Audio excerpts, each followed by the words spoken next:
ஹalleluya ஹalleluya அல்லேலூயா. கர்த்தருடைய பரிசுத்த நாமத்திற்கு மகிமையும் ஸ்தோத்திரமும் உண்டாவதாக.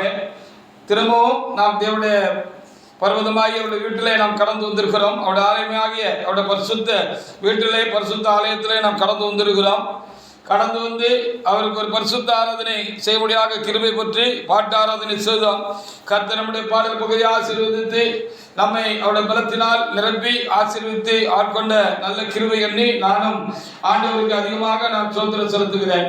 இந்த நேரமானது, இந்த வேலையானது ஆண்டவர் வார்த்தையை தியானிக்கிற வேலையாக இருக்கிறது. ஆண்டவர் வார்த்தையை நாம் காதுகளில் கேட்டு இருதயத்தில் அதை அப்படியாக வைத்து அதை அப்படியாக தியானிக்கிற வேலையாக இருக்கிறது. தியானித்து அதை அப்படியாக நம்முடைய இருதயத்தில் இருக்கிற அந்த வார்த்தைகளின்படி நடந்து ஆசீர்வாதங்களை பெற்றுக்கொள்கிறது காரியமாயிருக்கிறது. அதற்காக ஆண்டவருக்கு நான் அதிகமாக ஸ்தோத்திரம் செலுத்துகிறேன். இந்த நாளுக்குரிய வார்த்தையாக 2 பேதுரு எழுதின நிருபத்தில் 2ஆம் அதிகாரத்தில் 9வது வசனத்தை தேவனாய் கர்த்தர் நமக்கு இன்றைக்கு பிரசங்க வாக்கியமாக தேவனாய் கர்த்தர் தந்திருக்கிறார். அந்த வார்த்தையை தியானிப்பதற்கு எனக்கு உங்களுக்கு கூட கர்த்தர் உதவி செய்வாராக. கர்த்தர் என்னையும் பலப்படுத்தி ஒரு வார்த்தையினால் நிரப்புவாராக. வாசிக்கலாம். 2 பேதுரு 2ஆம் அதிகாரத்தில் 9வது வசனத்தை ஒரு தேவனுடைய பிள்ளை எடுத்து வாசிக்கலாம். வாசிக்கலாம்.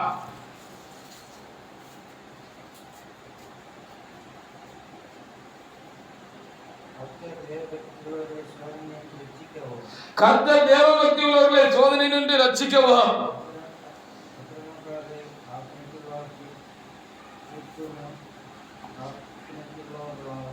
அக்கிரமக்காரர் ஆக்கினைக்குள்ளானவர்களாக நியாய தீர்ப்புக்கு நாளைக்கென்று வைக்கவும் அறிந்திருக்கிறார் என்று அந்த வார்த்தைக்கு எழுதப்பட்டிருக்கிறது. அதன் முன்பகுதியே இன்றைக்கு நமக்கு தேவனாய் கர்த்தர் பிரசங்கத்திற்காக தந்திருக்கிறார். அதற்காக செய்தியாக தந்திருக்கிறார். அதற்காக நாம் தேவனாய் கர்த்தருக்கு நாம் ஸ்தோத்திரம் செலுத்துவோம். கர்த்தர் தேவ பக்தி உள்ளவர்களை சோதனை நின்று ரட்சிக்கிறவர் என்று நமக்கு கர்த்தர் இந்த வார்த்தையை தந்திருக்கிறபடினாலே ஆண்டவருக்கு நாம் அதிகமாக நாம் ஸ்தோத்திரம் செலுத்துவோமாக. சோதனை கிறிஸ்தவர்களிலே வருகிறது என்று சொல்லி நாம் அறிந்திருக்கிறோம். அந்த சோதனை வந்தாலும் அந்த சோதனையில் இன்று நம்மை ரட்சிக்கிறவர் அவர் என்று சொல்லி இங்கே பேதுரு எழுதி வைத்திருக்கிற அந்த வார்த்தைகளுக்காக நானும் ஆண்டவருக்கு நன்றி செலுத்துகிறேன். மத்திய புத்தகத்தில் 6வது அதிகாரத்தில் 13வது வசனத்தை நாம் அங்கே எடுத்து வாசிக்கிற பொழுது, சீசர்கள் எங்களுக்கு ஜெபம் பண்ணும்படியாக நீர் கற்பிக்க வேண்டும் என்று அவர்களிடத்தில் கேட்டுக்கொண்ட பொழுது அவர்களுக்கு கற்பிக்க கட்டளையிட்ட அந்த பரமன்ற ஜெபத்துல மிகவும் அப்படியாக முக்கியமான ஒரு காரியம் என்ன என்று சொல்லி அங்கே எழுதப்பட்டிருக்கிறது. நீர் எங்களை சோதனைக்கு உட்படப்படாதபடிக்கு சோதனை நின்று அது தீமை நின்று என்ன செய்யுங்க, எங்களை காத்துக் கொள்ளுங்க அப்படின்னு அங்கே என்ன செய்யப்பட்டிருக்கிறது, ரட்சித்துக் கொள்ளுங்க என்று சொல்லி எழுதப்பட்டிருக்கிறது. அப்படின்னா தேவனுடைய பிள்ளைகளுக்கு சோதனை வருகிறது. ஏன் வருகிறது, எதற்கு வருகிறது என்று சொல்லி நாம் பார்க்க வேண்டியதாக இருக்கிறது.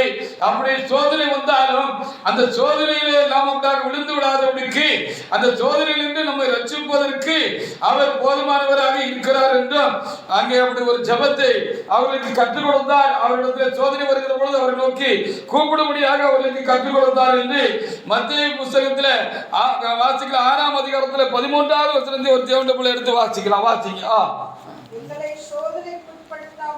எங்களை சோதனைக்கு உட்பட பண்ணாமல் தீமையிலிருந்து எங்களை ரட்சித்துக் கொள்ளும் என்று சொல்லி அங்கே அந்த வார்த்தை என்ன செய்யப்பட்டிருக்கிறது, தெளிவாக நமக்கு எழுதி கொடுக்கப்பட்டிருக்கிறது. எங்களை சோதனைக்கு உட்பட பண்ணாமல் தீமையிலிருந்து எங்களை ரட்சித்துக் கொள்ளும். நாங்கள் பாவ சோதனையில் விழுந்து விடாதபடிக்கு, எங்களுக்கு வரும் உபத்திரங்கள் நெருக்கங்களில் நாங்கள் விழுந்து போய் விடாதபடிக்கு, அந்த உபத்திரங்களால் நெருக்கங்களினால் பாடுகளினால் நாங்கள் விழுந்து போய் விடாதபடிக்கு எங்களை ரட்சித்துக் கொள்ளும் என்று நீங்கள் ஜெபம் பண்ண வேண்டும் என்று அங்கே சொல்லப்பட்டிருக்கிறது. அதனால சோதனை வருகிறது என்று சொல்லி நாம் பார்க்கிறோம். ஆனால் வந்தாலும் தேவனாய் கர்த்தர் என்ன செய்வாராம், நம்மை இந்த சோதனையில் இருந்து ரட்சிப்பார் என்று சொல்லி இங்கே எழுதப்பட்டிருக்கிற யாக்கோபு புத்தகத்தில் 1வது அதிகாரத்தில் 12வது வசனத்தில் வாசிக்கிற பொழுது, சோதனைக்கு உட்பட்டால் அது பாவமாகிவிடும், அது பாவம் செய்தது போல ஆகிவிடும். நாம் சோதனைக்கு உட்படாதபடிக்கு நாம் தீமை நின்று சோதனை நின்று நாம் ரட்சிக்கப்படும்படியாக ஆண்டவரத்தில் வேண்டிக் கொள்ள வேண்டும் என்று இயேசுவான இந்த உலகத்தில் இருக்கும் பொழுது நமக்கு ஜெபிக்க கற்றுக் கொடுத்து விட்டு போயிருக்கிறார். அந்த தேவன் அவர் தேவ பக்தி உள்ளவர்களை கண்டிப்பாக சோதனையிலே விழுந்து போவதற்கு, சோதனைக்கு உட்படுவதற்கு ஆண்டவர் என்ன செய்ய மாட்டாரா, விட்டு விட மாட்டார். அது சோதனையில் என்றும் நம்மை ரட்சிப்பார் என்று சொல்லி அங்கே தெளிவாக நமக்கு எழுதி கொடுக்கப்பட்டிருக்கிறது. யாக்கோபு 1ஆம் அதிகாரத்தில் 12வது வசனத்தை ஒரு தேவனுடைய எடுத்து வாசிக்கலாம். வாசிக்க. சோதனை சகிக்கிற மனுஷன் பாக்கியவான், அவன் உத்தமன் என்று விளங்கின பின்பு கர்த்தர் தம்மிடத்தில் அன்பு கூறுகிறவர்களுக்கு வாக்குத்தத்தம் பண்ணின ஜீவ கிரீடத்தை என்ன செய்வார், பெறுவான் என்று சொல்லி சொல்லப்படும். அப்போ சோதனை வந்தா சோதனைக்கு உட்படக்கூடாது, சோதனையில் விழுந்து விடக்கூடாது.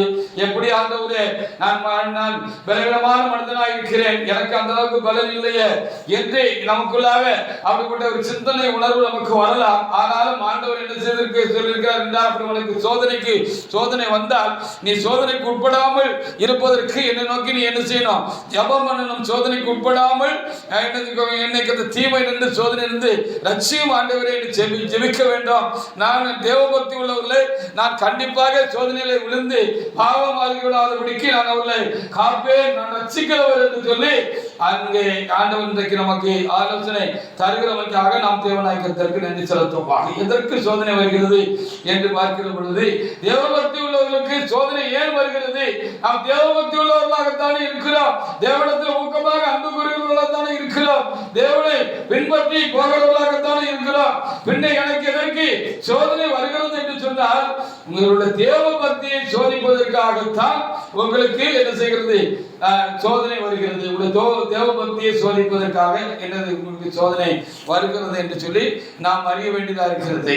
அப்படினாலே யோபு புஸ்தகத்தில் 1ஆம் அதிகாரத்தில் 9 முதல் 11 வரைக்குள்ள வசனங்களை நாம் அங்கே வாசிக்கிற பொழுது, யோபு ஒரு தேவ பக்தி உள்ள மனுஷனாக இருந்தார், தேவனுக்கு பயப்படுகிற மனுஷனாக இருந்தார், உத்தமனும் சன்மார்க்கமும் தேவனுக்கு பயப்படுகிறவனும் பொல்லாங்குக்கு விளங்குகிறவனான இந்த ஒரு மனுஷன் என்றும் தேவனையே மெச்சிக்கொள்கிற ஒரு மனுஷனுமாக இருந்தார் என்று சொல்லி நாம் அங்கே பார்க்கிறோம். நல்ல காரியம் தான், அது சாத்தானுக்கு பிடிக்காது. நம்ம கர்த்தருக்குள்ள சரியா இருந்தோம்னா, பயபக்தியா இருந்தோம்னா, தேவபக்தி உள்ளவர்களா இருந்தோம்னா, தேவனிடத்தில் நமக்கு உண்மையான அன்பு பயமும் நமக்கு இருந்துச்சுன்னு சொன்னா, எப்படியாவது அதுல இருந்து நம்மளை நினைச்சிடணும், விலக சேரணும். அதுல நம்மளுக்கு அந்த தேவபக்திக்கு ஒரு குறை உண்டாக்கிடணும் அப்படின்னு சொல்லி சாத்தா என்ன செய்வான், அப்படிப்பட்டவர்களுக்கு தான் இப்படிப்பட்ட சோதனைகளை கொண்டு வருவாங்க. எதுக்கு சோதனையை கொண்டு வரா அப்படின்னு சொன்னா, நம்ம தேவபக்தியை குலைக்கிறதுக்கு தான், கலைக்கிறதுக்கு தான், நம்ம தேவபக்திக்கு இந்த பக்தியை மாற்றி போடுறதுக்கு தான், அதுல நம்ம குறைஞ்சு போகணும், அதுல நமக்கு குறை உண்டாக்கணும் என்பதற்காகத்தான் அவன் அப்படிப்பட்ட சோதனைகளை கொண்டு வாரா. ஆனா அப்படி கொண்டு வந்தாலும் நம்ம உண்மையிலே தேவபக்தி உள்ளவர்களா இருக்கோம், நமக்கு தேவனத்துல உண்மையான அன்பு இருக்குன்னா, ஆண்டவர் ஒன்றும் அவன் நினைச்சபடி நம்முடைய தேவபக்தியை குறைச்சு போடுறதுக்கு அல்லது அதுல குறை உண்டாக்குறதுக்கு ஆண்டவர் விடமாட்டார் என்று சொல்லி இந்த 2 பேர் 2:9 நமக்கு திட்டமாக நமக்கு சொல்லப்பட்டிருக்கிறது. ஆண்டவரும் சோதனை வரும்னு தெரிஞ்சதுனாலதான் நீங்க சோதனைக்கு உட்படாதபடி எங்களை தீமை நின்று ரட்சித்துக் கொள்ளு, காத்துக்கொள்ளுன்னு நீங்க ஜெபம் பண்ணுங்க, நான் உங்களை காப்பேன் அப்படின்னு எழுதியிருக்கிறாங்க. நம்ம தேவபக்தி நமக்கு உண்மையாக நமக்கு தேவபக்தி இருந்துச்சுன்னா, நம்முடைய பக்தியை குலைக்க சாத்தான் புறப்பட்டாலும் அர்த்தர் விட மாட்டார் அப்படின்னு சொல்லி இன்றைக்கு நம்ம பார்க்க முடிகிறது. யோபு புஸ்தகத்துல பார்த்து பாருங்க, 1ஆம் அதிகாரத்துல யோபு தேவபக்தி உள்ளவராக இருந்தா சாத்தானுக்கு அது ரொம்ப கஷ்டமா இருந்துச்சு, ரொம்ப பொறாமையா இருந்துச்சு, அவனுக்கு பொறுக்க முடியல அப்படின்னு நம்ம அங்க பார்க்க முடிகிறது. அவன் எப்படி சங்கடப்பட்டான்னு அங்கே நமக்கு எழுதி கொடுக்கப்பட்டிருக்கிறது. யோபு 1ஆம் அதிகாரத்துல 9 முதல் சில வசனங்களை வாசிக்கலாம். வாசிங்க. அதற்கு சாத்தான், கர்த்தருக்கு பிரயோஜனமாக யோபு விருதாவாகவா தேவனுக்கு பயந்து நடக்கிறான், நீர் அவனையும் அவன் வீட்டையும் அவனுக்கு உண்டான எல்லாவற்றையும் சுற்றி வேலை அடைக்கவில்லையோ, அவன் கைகளுக்கு ஆசீர்வதித்து அவனுடைய சம்பத்து தேசத்தை பெருகிட்டு, ஆனால் உன்னுடைய கையை நீட்டி அவனுக்கு உண்டானவைகள் எல்லாம் தொடுவீரானால் அப்பொழுது அவன் உமது முகத்துக்கு எதிரே உம்மை தூசி அனுப்பார், உம்மோட தேவபக்திய உம்ம மேல வைத்திருக்கிற தேவ அன்பை அவன் விட்டுருவான். அவன் உங்களை விட்டுறது மாத்திரம் இல்லாம என்ன செய்வான், உமக்கு விரோதமா எழும்பி உண்மையே என்ன செய்வான், தூசிப்பான் உமக்குலமாக எழுப்பிடுவான், வேணா நீங்க செஞ்சு பாருங்க அப்படின்னு சொன்னார். தேவன் பொல்லாங்கினால் யாரையும் சோதிக்கிறவர்கள் என்று சொல்லி யாக்கோபு புத்தகத்துல எழுதப்பட்டிருக்கிறது. பொல்லாங்கினால் சோதிக்கிறவரும் அல்ல, பொல்லாங்கினால் சோதிக்கப்படுகிறவரும் அல்ல அப்படின்னு சொல்லி எழுதிக்கிறது. ஆண்டவர் யாரையும் சங்கடப்படுத்துறது இல்லை, யாரையும் ஆண்டவர் பொல்லாங்கினால் தீமையினால் சோதிக்கிறது இல்லை. கஷ்டத்தையும் சங்கடத்தையும் வருத்தத்தையும் கொடுத்து, வியாதியை கொடுத்து, வேதனையை கொடுத்து, குடும்பத்துல சமாதானத்தை கெடுத்து, சந்தோஷத்தை கெடுத்து, கடனை உண்டாக்கி, பேய் விசாரத்தெல்லாம் நம்ம குடும்பங்கள்ல நம்ம மேல அனுப்பி, மனிதர்கள் மேல அனுப்பி, அவர்களை அவடாக படாத பாடுபடுத்தி அவர் சோதித்து என் மேல இப்போ நீ அன்பு கூறியா பார்ப்போம் அப்படின்னு அவர் ஒரு நாள் சொல்ல மாட்டார். இந்த வேலையெல்லாம் செய்கிறது யாருன்னு நமக்கு தெரியணுங்கிறதுக்காக இந்த யோபு புத்தகத்தில் எழுதப்பட்டிருக்கிறது. சாத்தான் தான் இந்த வேலையை செய்வான், ஆனாலும் ஆண்டவருடைய அனுமதி இல்லாமல் செய்ய முடியாது. அதனாலதான் யோபை சோதிக்கிறதுக்கு அவன் என்ன செஞ்சான், அனுமதி கேட்டான் அப்படின்னு சொல்லி இந்த வேத புத்தகத்தில் எழுதப்பட்டிருக்கிறது. அப்படியானால் நமக்கு உபத்திரம் வருகிறது, நம்ம தேவபக்தியாத்தானே இருக்கோம், தேவனத்துல அன்பாகத்தானே இருக்கோம் அப்படின்னு சொல்லி நம்ம நினைக்கிறோம். ஏன் நமக்கு வியாதி வருது, வருத்தம் வருது, இல்ல நமக்கு ஏன் பிரச்சனை வருது, ஏன் உபத்திரம் வருது, ஏன் பாடுகள் நமக்கு, ஏன் சில நேரத்தில் தேவையில்லாத குழப்பங்கள், சமாதானம் இல்லாத ஒரு சூழ்நிலைகள், ஒரு ஆசீர்வாத குறைச்சல் இதெல்லாம் நமக்கு உண்டாகிறது அப்படின்னு சொல்லி பார்க்கிற பொழுது இவன் என்ன தேவபக்தியா இருக்கிறது, இவனை தேவபக்தியா இருக்க விடக்கூடாது. இவன் தேவபக்தியை எப்படியாவது கெடுத்து இவனை என்ன செய்யணும், தேவபக்தியிலிருந்து இவனை வெளியே கொண்டு வந்துடணும், அவனை கெடுத்து விட்டுருணும், விலக செஞ்சிடணும், தேவனுக்கு விரோதமா இவனை எழுப்பி விட்டுறணும் அப்படின்னு அவன் கங்கணம் கட்டி நமக்கு இப்படிப்பட்ட பாடுகள் சோதனைகள் எல்லாம் அவன் கொண்டு வருகிறான் என்று சொல்லப்பட்டிருக்கிறது. சரி, அதனால நம்ம விழுந்து போறதுக்கு, தேவபக்தியிலிருந்து விழுந்து போறதுக்கு, தேவனுக்கு முன்பாக நம்ம குறைவுள்ளவர்களாக, அவருக்கு அன்புக்குறியில் குறைவுள்ளவர்களாக மாறுறதுக்கு ஆண்டவர் விட்டுருவாரா அப்படின்னு சொன்னா அவங்க விட மாட்டார் அப்படின்னு சொல்லிதான் இங்கே தெளிவாக எழுதப்பட்டிருக்கிறது. கர்த்தர் தேவபக்தி உள்ளவர்களை சோதனை நின்று ரட்சிக்கிறவர் என்று சொல்லி கர்த்தர் நமக்கு வார்த்தை தந்திருக்கிறார். நம்மளை விட மாட்டாரு.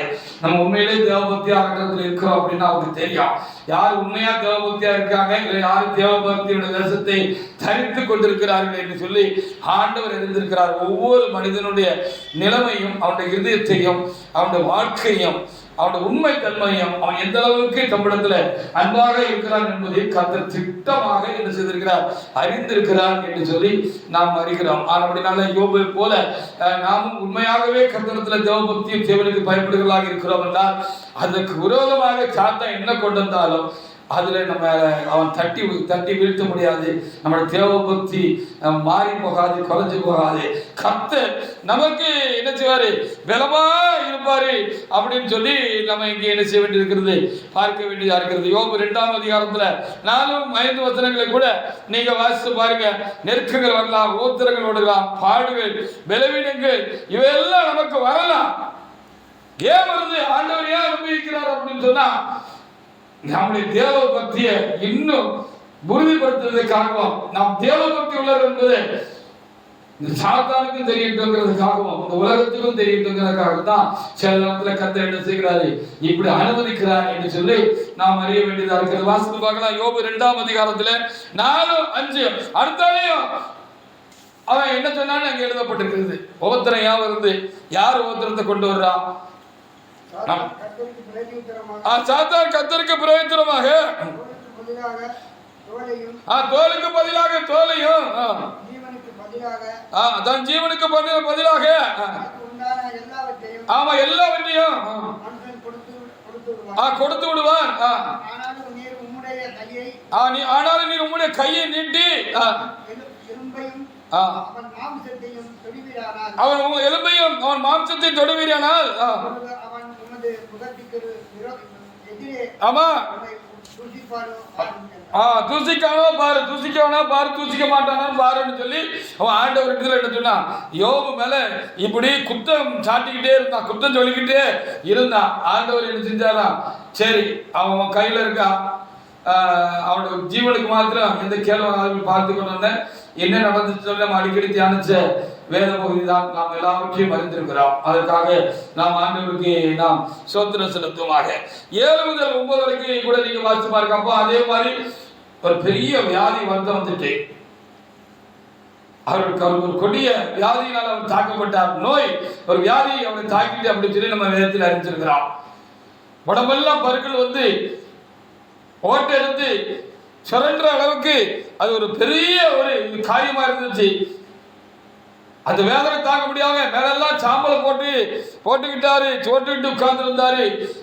குரு தெரியாம போயிட்டாரு. அவ்வளவு நல்ல ஒரு தேசம்தான், எவ்வளவா இருந்த அவரு இது யோகுதானா அப்படின்னு எண்ணி எல்லாரும் உற்று பார்த்து பிரமிக்கிற அளவுக்கு, ஆச்சரியப்படுற அளவுக்கு அவருடைய உருவமே மாறி போச்சு. அந்த அளவுக்கு கொடுமையாக அவரை சோதித்தான் என்று சொல்லப்பட்டிருக்கிறது. தேவபக்தி விட்டுட்டாரா யோபு? அதை விட்டுட்டு ஆண்டவரை வேண்டாம் சொல்லி தூசிச்சுட்டு அவர் போயிட்டாரா?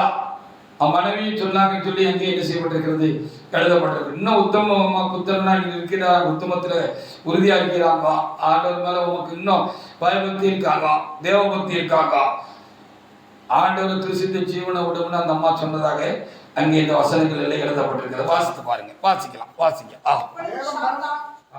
அப்பொழுது சாத்தான் கர்த்தருடைய சன்னதியை விட்டு புறப்பட்டு போய்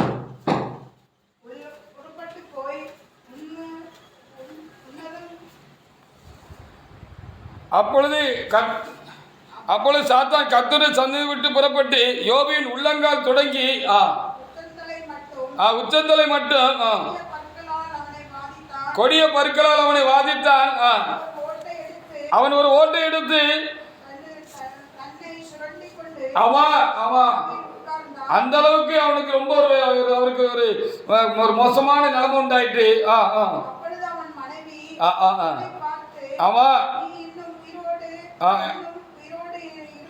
நீர் இன்னும் உம்முடைய உத்தமத்தில் உறுதியாய் இருக்கிறீர்களோ,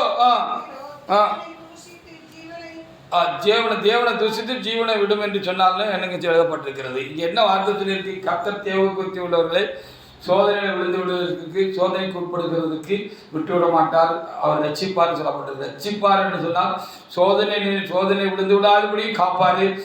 அந்த சோதனையிலிருந்தும் நம்மளை ரட்சிப்பாரு, அந்த சோதனையிலிருந்தும் நம்மளை விடுவித்து நம்மளை வெளியே கொண்டு வந்துருவாரு அப்படின்னு சொல்லி அர்த்தம். யோபு கொண்டு வந்தாரு தானே. யோபு அந்த தேவபக்தியை விடலைன்னு சொல்லி வேதம் நமக்கு தெளிவாக திட்டமாக சொல்கிறது. அவர் எவ்வளவு தூரம் பாதிக்கப்பட்ட பொழுதோ அவர் தேவபக்தியை விடலை, தேவபக்தியில குறைஞ்சு போல, அவருடைய மனம் தேவனுக்கு விரோதமாக தாங்கள் அடையல, தேவனுக்கு விரோதமாக எழும்பல. அது மாத்திரமல்ல, அந்த தேவபக்தி உள்ள சோதனை நின்று காக்கிறவர், அந்த சோதனை நின்று ரட்சிக்கிறவர் என்று சொல்லி எழுதியிருக்கிறது. அதிலிருந்து அவருக்கு ஒரு பெரிய விடுதலை கொடுத்து முன்னே இருந்த காட்டிலும் பெரிய ஆசீர்வாதங்களை கர்த்தர் கொடுத்தார் என்று சொல்லி அங்கே நமக்கு சொல்லி இருக்கிறது. அப்படினாலே நாம் ரொம்ப தைரியமாக தேவ சமூகத்தில் காணப்படலாம். சாத்தான் நம்ம சொல்லித்தாலும் தேவன் என்ன செய்ய வேண்டார், அவனோட கையில நம்மளை விட்டு ஒப்பு கொடுக்க மாட்டார். நிரந்தரமா அவனுக்கு கையில நம்ம மாட்டி நம்ம சிக்கி சின்ன பண்ணமாகி ஒன்றுக்கிழமை போயிட மாட்டோம். நாமும் தேவனுடைய காரியத்துல தேவபக்தியில குறைஞ்சு போற அளவுக்கு கர்த்தர் விட மாட்டாரு அப்படிங்கிறதுக்கு இது எல்லாம் என்ன செய்கிறது, ரொம்ப முக்கியமா இருக்குது. அப்போ யோபு தன்னுடைய உத்தமத்தை காத்துக்கொள்வதற்கு, தேவபக்தியை காத்துக்கொள்வதற்கு தேவன் பின்பலமாக இருந்திருக்கிறார், தேவன் அவனுக்கு பலமாக இருந்திருக்கிறார். அவருக்கு பலத்துக்கு முந்தி அது போயிடாதபடிக்கு அவருக்கு அவ்வளவு பெரிய சோதனை உண்டாயிருந்த போதிலும் தேவனாய் கர்த்தர் செஞ்சிருக்கிறாரு, அவருக்கு பலமா இருந்திருக்கிறாரு. பலமா இருந்து அந்த சோதனையிலிருந்து தப்பிக்கொள்ள முடியாத செய்து அவருடைய தேவபக்தியை காத்து அதனால பாதிப்பையும் கர்த்தர் மாற்றி அவர் இந்த இரட்டத்தனையாக ஆசீர்வதித்தார் அப்படின்னு சொல்லி வேதத்தில் சொல்லப்பட்டிருக்கிறது. இதுதான் தேவபக்தி உள்ள கர்த்தர் ரட்சிக்கிறார் என்பதற்கு காரியமாக நமக்கு இருக்கிறது என்று சொல்லி நாம் பார்க்க முடிகிறது. எபிரேயர் புஸ்தகத்தில் 2வது அதிகாரத்தில் 18வது வசனத்தில் நாம் ஒரு காரியத்தை நம்ம அங்கே என்ன செய்யப்படுகிறது, நாம் வாசிக்க போகிறோம். இயேசு கிறிஸ்து அவர் சோதனை எல்லாம், இப்படிப்பட்ட எல்லா சோதனைகளையும் அவர் தாண்டி கடந்துதான், அதை ஜெயித்துதான் பிதாவுடைய வலது பார்சத்தில் போய் உட்கார்ந்திருக்கிறார். சிலுவையும் மரண பரியந்தம் சிலுவையிலும் அவருக்கு நிறைய சோதனைகள் காத்திருந்தது. எப்படியாவது அவரை கோபப்படுத்திடணும், அவரை பாவம் செய்ய வச்சிருந்தோம், அவரை பிதாவுக்கு விரோதமாக முறுமுறுக்க வச்சிருந்தோம் அப்படின்னு சொல்லி எவ்வளவு அவரை டெம்ப்ட் பண்ண முடியுமோ, எவ்வளவு அவரை அப்படியே தூண்ட முடியுமோ அந்த அளவுக்கு அவர் இந்த உலகத்திலே அப்படியே அவருக்கென்று அவர் ஊழியம் செய்ய அந்த காலகட்டத்துக்கு வந்த நேரத்திலிருந்து அவருடைய மரணத்தின் வரைக்கும் அவர் ரொம்ப அவருக்கு அதிகமான நெருக்கத்தின் சோதனையும் அவன் கொடுத்தான் அப்படின்னு சொல்லி நம்ம பார்க்கலாம். ஆனால் கர்த்தர் அவர்கள் எல்லாவற்றையும் அவர் என்ன செஞ்சுட்டாரா, மேற்கொண்டுட்டாரு, ஜெயிச்சுட்டாரு அப்படின்னு சொல்லி சொல்லப்பட்டிருக்கிறது. அவர் ஜெயித்து அப்படி சோதிக்கப்படுபவர்களுக்கு அந்த சோதனையை தாங்கக்கூடியதுக்கு சகிக்கக்கூடிய அளவுக்கு பலத்தை கொடுக்கிறாரு. சோதனை விழுந்து போகாதபடிக்கு அவர் தேவ பக்தியிலே அவர்கள் விழுந்து போகாதபடிக்கு, அவர் உத்தமத்தில் விழுந்து போகாதபடிக்கு, தேவனிடத்தில் வச்சுக்க அன்புல குறைஞ்சு போகாதபடிக்கு, குருவியா நிற்கிறதுக்கு அவருக்கு பலன் தருவாரு. ஆனபடினால நம்ம விழுந்து போகணும், சோதனையில் நம்ம விழுந்து போகணும், நெருக்கம் ஒவ்வொருத்தரும் கஷ்டம், கண்ணீர், கவலை, நோய், வியாதி இப்படி ஏதாவது கொண்டு வந்து சாத்தா நம்மளை நெருக்கிறான், நமக்கு குடைச்சல் கொடுக்க அப்படின்னு சொன்னா நம்ம அதுல விழுந்து போகணும்னு இல்லை. நம்ம உண்மையிலே தேவபக்தி உள்ளவங்களாக இருந்தால் கர்த்தர் நமக்கு என்ன செய்வார், நமக்கு பக்கபலமாக இருந்து நமக்கு பலன் நிறைவு செய்து அந்த காரியத்தில் நம்மளை நிப்பாட்டிடுவார், நிலைக்க வச்சிருவார். நம்ம குறைஞ்சி போக மாட்டோம். அந்த பிரச்சனையில மாற்றி நமக்கு நல்ல ஆசீர்வாதங்களை தேவனாய் கர்த்தர் என்ன செய்வார், கண்டிப்பாக தருவார் என்று எழுதப்பட்டிருக்க. வாசிங்க. ஆதலால் அவர்தாமே சோதிக்கப்பட்டு பாடுபட்டதினாலே அவர் சோதிக்கப்படுகிறவர்களுக்கு உதவி செய்ய. ஆமா, நான் இருக்கேன். உங்களுக்கு என்ன சோதனை வந்தாலும் நான் என்ன செய்வேன், உங்களை நான் சோதனையில விழுந்து போகிறது விட மாட்டேன். அவங்க பக்தியை சாத்தா கெடுக்க முடியாது. நீங்க உண்மையிலே பக்தி உள்ளவங்க, உங்க தியானிக்கு மேல யோபு சொல்லிச்ச மாதிரி அதிகமாக உங்களுக்கு ஒரு பெரிய நெருக்கங்களை கொண்டு வந்தாலும், வியாதி வருத்தங்களை கொண்டாலும், நஷ்ட கஷ்டங்களை கொண்டாலும், இழப்புகளை கொண்டு வந்தாலும் அதனால தாங்க முடியாம உங்க தேவபக்தியை நீங்க விட்டுறதுக்கு நான் விட மாட்டேன், நான் உங்களுக்கு பலன் தருவேன் அப்படின்னு இன்றைக்கு கர்த்தருடைய ஆவியானவர் நமக்கு சொல்கிற காரியம். அது மாத்திரம் இல்ல, எல்லாவற்றிலும் அவர் விழுந்து போகாதபடிக்கு எல்லா சோதனையும் செய்து சத்துராய் சாத்தான் கொண்டு வந்து எல்லா சோதனையும் அவர் செய்து பிதாவுடைய வலது வருஷத்துல போய் அவர் உட்கார்ந்து இருக்காரு. மேலான ஒரு ஆசீர்வாதத்தை அவர் பெற்றுக்கொண்டார் இயேசுவானவர் என்று சொல்லி நம்ம பார்க்கிறோம். அதுபோல நமக்கும் எவ்வளவு பெரிய சோதனை வந்தாலும், எந்த ஒரு சோதனையா இருந்தாலும் எல்லாத்துக்கும் ஒரு முடிவு இருக்கு. அது முடிச்சு வைக்கப்படும்.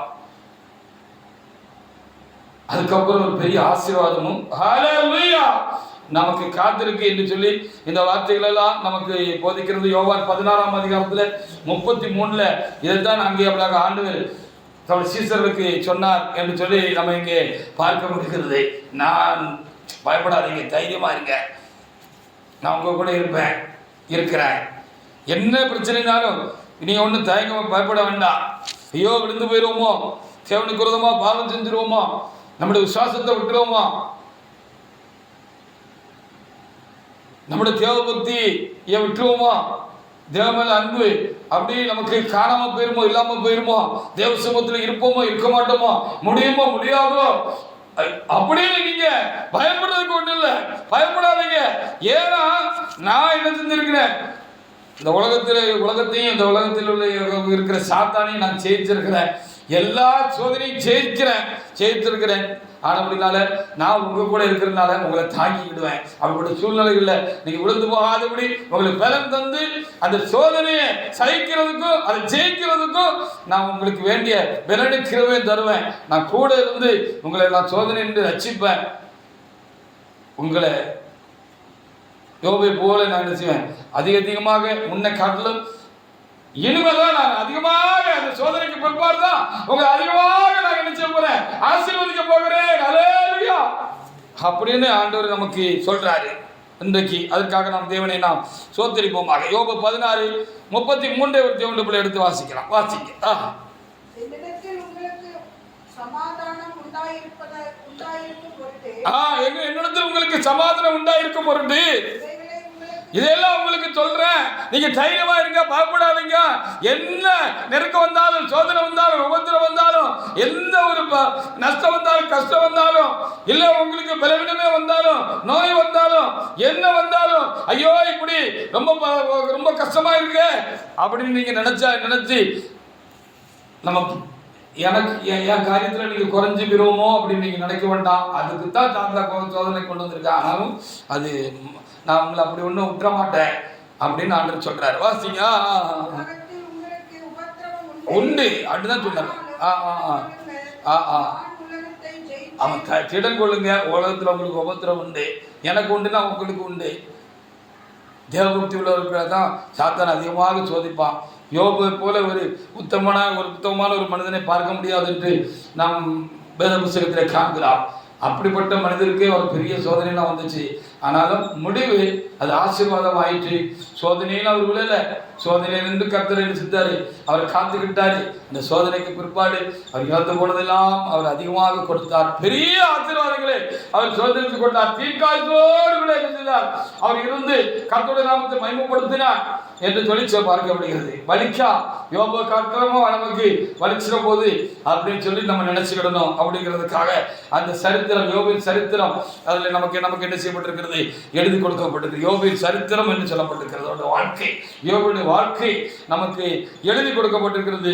அதற்காக நாம் தேவநாயகத்திற்கு நாம் என்ன செய்யணும், அதிகமாக நாம் சோத்திரம் செலுத்த வேண்டியவர்களாக இருக்கிறோம். யோபு புஸ்தகத்தில் நாம் தொடர்ந்து நாம் அங்கே வாசித்து பார்க்கலாம். அவர் சோதனையில் விடவே இல்லை, சோதனைக்கு உட்படவே இல்லை. என்ன காரியமா சாத்தான் அவரை இவ்வளவு தூரம் துன்பப்படுத்தினானோ, துயரப்படுத்தினாலோ, வேதனைப்படுத்தினானோ, அந்த காரியத்தில் அவன் தோத்து போயிட்டா, அவர் ஜெயிச்சுட்டாரு. கூட இருந்து கர்த்தர் அளித்தார், அவருக்கு பலம் தந்து ஜெயிக்க வச்சுட்டாரு அப்படின்னு சொல்லி அர்த்தம் நமக்கு தெளிவாக எழுதி கொடுக்கப்பட்டிருக்கு. யோபு புஸ்தகத்தில் 13ஆம் அதிகாரத்தில் 15வது வசனத்தை வாசித்து பார்க்கலாம். யோபு புஸ்தகத்தில் 13ஆம் அதிகாரத்தில் 15ஆம் வசனத்தில் என்ன எழுதியிருக்குன்னு பாருங்க. செத்தாலும் சாகிறேன், அதுக்காக ஆண்டவர் மேல உள்ள பக்தியை விட்டுற முடியுமா, தேவ பக்தியை விட்டுற முடியுமா, அவரிடத்துல வச்சிருக்கிற அந்த நன்றி உணர்ச்சியை நான் மாற்றிக்கொள்ள முடியுமா, இல்ல அவர்கிட்ட முறுமுறுக்க முடியுமா, அவரை கசத்து கொள்ள முடியுமா, அவரை விட்டுற முடியுமா, அதெல்லாம் விட முடியாது அப்படின்னு சொல்லி அவர் ரொம்ப அவ்வளவு பெரிய பாதிப்புலையும் அவர் உறுதியா நின்னாரு. அவர் நின்னாருன்னா பின்படத்தில் கர்த்தர் அவருக்கு என்ன செய்தார், அப்படி நிற்கக்கூடிய பலத்தை கொடுத்தார். கண்டிப்பாக நாம் தேவபக்தி உள்ளவர்களாக, உண்மை உள்ளவர்களாக நாம் இருப்போம்னு சொன்னா, எவ்வளவு சாத்தா நம்மளை எந்த காரியத்தை கொண்டு நெருக்கினாலும் அவன் நெருக்கிற நோக்கமே நம்ம ஆண்டு இருக்கிறோமோ பாவம் செய்யணுங்கிறது தான். அப்படி பாவம் செய்யாதபடி நம்ம ஆண்டு என்ன செய்வார், நமக்கு பலன் தந்து நம்மளை காத்து விடுவாரு. அதுக்கப்புறம் பெரிய ஆசீர்வாதத்தை சேர்த்து கொடுப்பாரு. சாத்தா விற்கப்பட்டு ஓடி போவான். நம்ம இவ்வளவு தூரம் பண்ணிய நம்ம பாச்சா பலிக்கலையே அப்படின்னு அவன் ஓடிடுவான் அப்படின்னு சொல்லி அங்கே என்ன செய்யப்பட்டிருக்கிறது, சொல்லப்பட்டிருக்கிறது. யோபு 13:15 வாசித்து பார்க்கலாம். வாசி பாருங்க. அவர் என்னை கொன்று போட்டாலும் அவர் மேல் நம்பிக்கை இருப்பேன். ஆமா, ரூபகாரம் பண்ணுவேன். ஆண்டவரே என்னுடைய காரியங்கள்லாம் இப்படி இருக்குப்பா, அப்படி இருக்குப்பா அப்படின்னு சொல்லி என்ன பிரச்சனைனாலும் நான் நம்முடைய காரியங்கள் எல்லாம் நான் அவர்கிட்ட தான் கொண்டு போவேன் ஒழிய அவரை நான் விட்டுற மாட்டேன், அவரை மறந்துட மாட்டேன், அவருடைய சமூகத்துக்கு தூரமாக போக மாட்டேன், அவர்கிட்ட தான் போவேன் அப்படின்னு சொல்லி அவ்வளவு வழியில் வேதனையிலும் அவர் அங்கலாய்த்தார். அப்படின்னு ஆண்டவர்கிட்ட தான் அவர் என்ன செஞ்சார், தன்னுடைய காரியங்கள் எல்லாம் சொல்லி அவர் அப்போ அங்கலாய்த்தார் என்று சொல்லி சொல்லப்பட்டிருக்கிறது. அதுதான் இங்கே சொல்லப்பட்டிருக்கிறது. நீ கொண்டு வேணாலும் போடுவாங்கப்பா, நான் உண்மை விட்டுட்டு வைக்க போக முடியும், உண்மைக்கிட்ட தான் நான் வருவேன் அப்படின்னு அவர் சொன்னார் என்று சொல்லப்பட்டிருக்கிறது.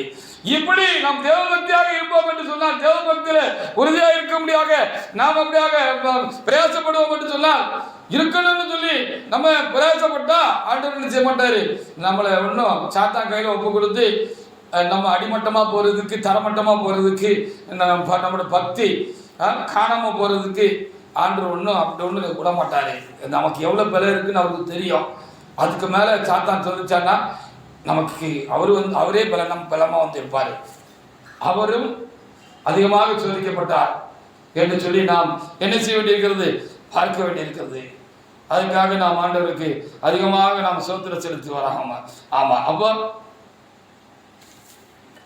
2 கொரிந்தியர் புஸ்தகத்துல 4ஆம் அதிகாரத்துல 17வது வசனத்தை நம்ம வாசிக்கிற பொழுது, அவளை நெருக்கப்படுகிற பொழுது யோபு அந்த பாதிப்பு ஒரு பக்கம் அவரை அதிகமாக தாக்குனாலும் இன்னொரு பக்கம் என்ன செஞ்சார்னா, அவரை அந்த பக்தியில நம்ம உறுதியாக நின்றுட்டோம், இந்த சோதனையில நம்ம விழுந்துடாதபடிக்கு நம்ம காத்துக்கிட்டோம், சாத்தானுக்கு இடக்கூடாதபடிக்கு நம்மளை காத்துக்கிட்டோம், அவனுக்கு எதிர்த்து நின்று எப்படியா இந்த சோதனையை நம்ம ஜெயிச்சுட்டோம் அப்படின்னு சொன்னா அதுக்கு பிற்பாடு நமக்கு பெரிய ஆசீர்வாதம் இருக்கு அப்படின்னு அவருக்கு தெரியும். அவரு இம்மைக்குரிய ஆசீர்வாதத்தை கூட அவரு ரொம்ப திருப்பி ஆடுறதெல்லாம் நமக்கு நிறைய தருவார்னு கூட நினைச்சு பார்த்திருக்க மாட்டாரு. பரலோகத்துல நமக்கு பெரிய ஆசீர்வாதம் இருக்கு. அதுக்கு நம்ம எப்படி நம்மளோட தேவபக்தியை இந்த நெருக்கமான காலத்துல, இந்த உபத்திரத்துல, இந்த பாடுகள் மத்தியில நான் காத்துக்கொள்ள தான் செய்யணும்னு சொல்லி அவரு அந்த காரியத்துல ரொம்ப கவனமா இருந்தாரு. அதுக்காக அவருக்கு இருக்கிற பலத்தோடு கூட அவர் தேவடத்துல பிரயத்தனம் பண்ணார், மன்றாடினார். கர்த்தர் அவருக்கு பலன் அள்ளி செய்தார் என்று சொல்லி பார்க்க முடியாது. நம்மளால நெருக்கப்படுகிற பொழுது நாம் நம்முடைய சிந்தனை மாறுபடாதபடிக்கு, சாத்தானுக்கு இடம் கொடுக்காதபடிக்கு, இந்த நெருக்கத்துக்கு பிற்பாடு அல்லது இந்த ஜீவனுக்கு பிற்பாடு நமக்கு ஒரு பெரிய ஆசீர்வாதம் இருக்கிறது என்பதை நாம் எப்பொழுதும் தெளிவாக நம்முடைய இதயத்தில் வைத்துக் கொள்வோம் என்று சொன்னால், அதை முக்கியப்படுத்தி அந்த நெருக்கமான காலத்தில், அந்த சோதனை காலத்தில் நம்ம சோதனை விழுந்து கூட ஆகக்கூடாதுன்னு நமக்கு இருக்கிற பலத்தோடு கூட நம்ம பிரயாசப்படுவோம், போராடுவோம்னு சொன்னால் கர்த்தர் விட மாட்டார், நமக்கு பலன் தந்து தப்பிக்கொள்ள முடியாத செய்வார். கண்டிப்பாக மறுமையில் மாத்திரமில்லை, யோபை போல நாம் இழந்து போல அல்லது நமக்கு இதுவரைக்கும் பிரயாசப்பட்டு கிடைக்காத அந்த ஆசீர்வாதம் இங்கேயும் கிடைக்கும், அங்கேயும் பெரிய ஆசீர்வாதம் காத்திருக்கு. அப்ப பக்தர்கள் எல்லாம் இப்படிப்பட்ட பாடுகள் மத்தியில அந்த நிலையான அந்த நித்தியமான ஆசீர்வாதத்தை உள்ளத்துல வச்சுக்கிட்டு தான் அவங்க இருந்தாங்க. அதை பிடிச்சுக்கிட்டு இருந்தபடினால்தான் சாத்தானால அவங்களை அசைச்சு கீழே தள்ள முடியல. அவங்க உறுதியாக பிடிச்சுக்கிட்டு இருந்தாங்க. அதனால அந்த பக்தியும் உறுதியா பிடிச்சுக்கிட்டாங்க. கர்த்தரும் துணையா இருந்து அவர்களை அந்த சோதனை நின்று ரட்சித்தாரு, அந்த சோதனையை மாற்றி அவர்களை ஆசீர்வதித்தார் என்று சொல்லி நம்ம இங்கே பார்க்க முடிகிறது. 2 கொரிந்தியர் 4:17 வாசிச்சீங்களா? காணப்படுகிறவர்கள் அல்ல, காணப்படாதவர்களை நோக்கி, மறுமையின் ஆசீர்வாதங்களை நோக்கி காத்திருக்கிற நமக்கு, ஆமா, அது சீக்கிரத்தில் நீங்க நம்முடைய லேசான உபத்திரவம். ஆமா, இத குறித்து அவங்களுக்கு ஒரு தெளிவும் ஒரு அறிவும் அதன் மேல ஒரு உண்மையும் உண்மையான தேவபக்தியும் இருந்ததுனால தான் அந்த தேவபக்தினால என்ன செஞ்சுட்டாங்க, அதை உறுதியாக பிடிச்சிக்கிட்டாங்க. சாத்தானால என்ன செய்ய முடியல. இவ்வளவுதான் அவங்க வாழ்க்கையில் சோதனை கொண்டு வந்தாலும் அவர்களை அசைக்க முடியலை, தள்ள முடியலை.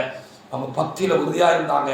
அவன் தேவபக்தி ரொம்ப உறுதியாக இருந்துச்சு என்று சொல்லி நம்ம இங்கே சில பார்க்க விடுகிறோம். அதனுடைய பலனை அவங்க இங்கேயும் மறுமையிலும் பெற்றுக்கொண்டாங்க. அப்படின்னு சொல்லி தான் நம்ம என்ன செய்ய வேண்டியதாக இருக்கிறது, நம்ம பார்க்க வேண்டியது ரொம்ப ஒரு அவசியமான ஒரு காரியமாக இருக்கிறது என்று சொல்லி நாம் அதிகமாக நாம் பார்க்க முடிகிறது. ஆண்டவர் நமக்குன்னு அப்படிப்பட்ட தேவபக்தி உள்ளவர்களுக்குன்னு வச்சிருக்கிற ஆசீர்வாதம் நமக்கு இன்னும் சரியா அந்த அளவுக்கு நம்ம ஆவியில புரிஞ்சு கொள்ள முடியல அப்படின்னு தான் சொல்லணும் அப்படின்னு சொல்லி சொல்லப்பட்டிருக்கிறது. அது கிடைக்கும் போது தான் நம்ம எவ்வளவு ஆசீர்வதிக்கப்பட்டவங்க அப்படின்னு சொல்லி தெரியும்னு சொல்லி நமக்கு என்ன செய்யப்பட்டிருக்கு. 1 கொரிந்தியர் 2ஆம் அதிகாரத்தில் 9-10 வசனங்களிலே நமக்கு என்ன செய்யப்பட்டிருக்கிறது, எழுதி கொடுக்கப்பட்டிருக்கிறது. வாசிக்கலாம்.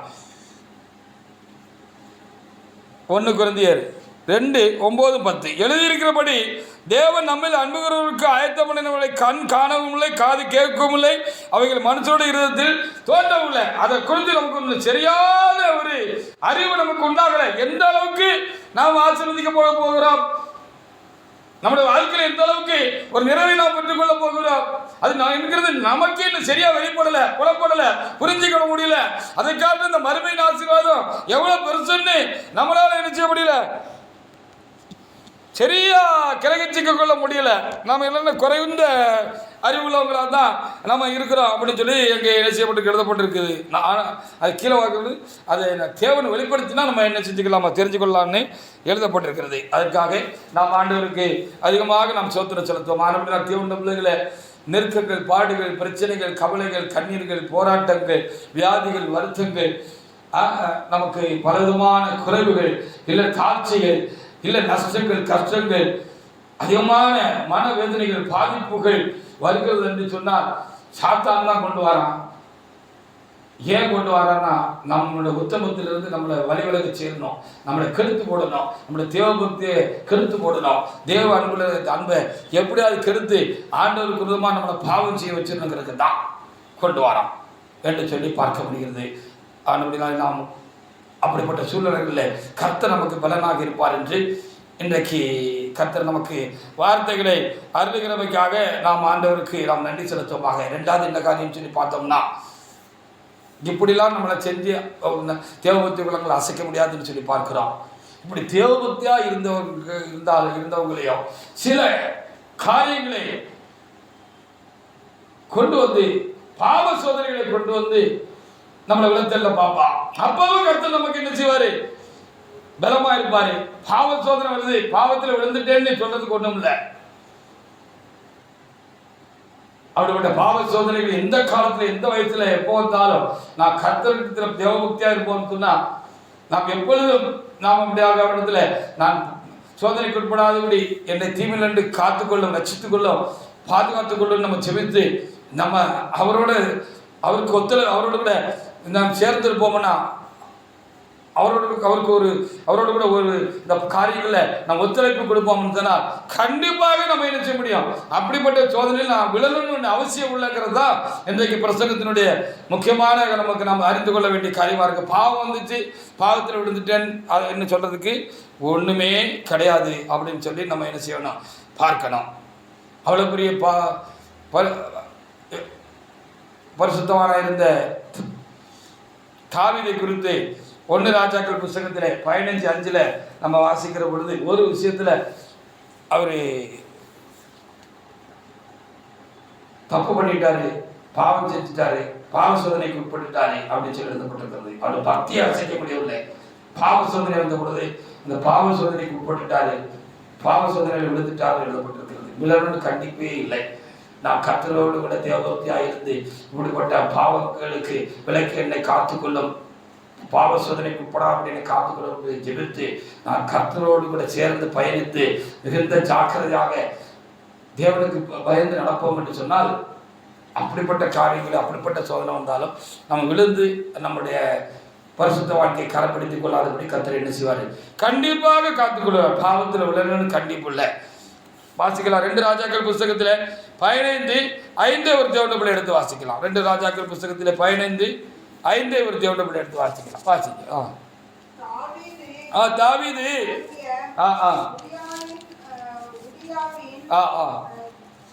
சங்கதி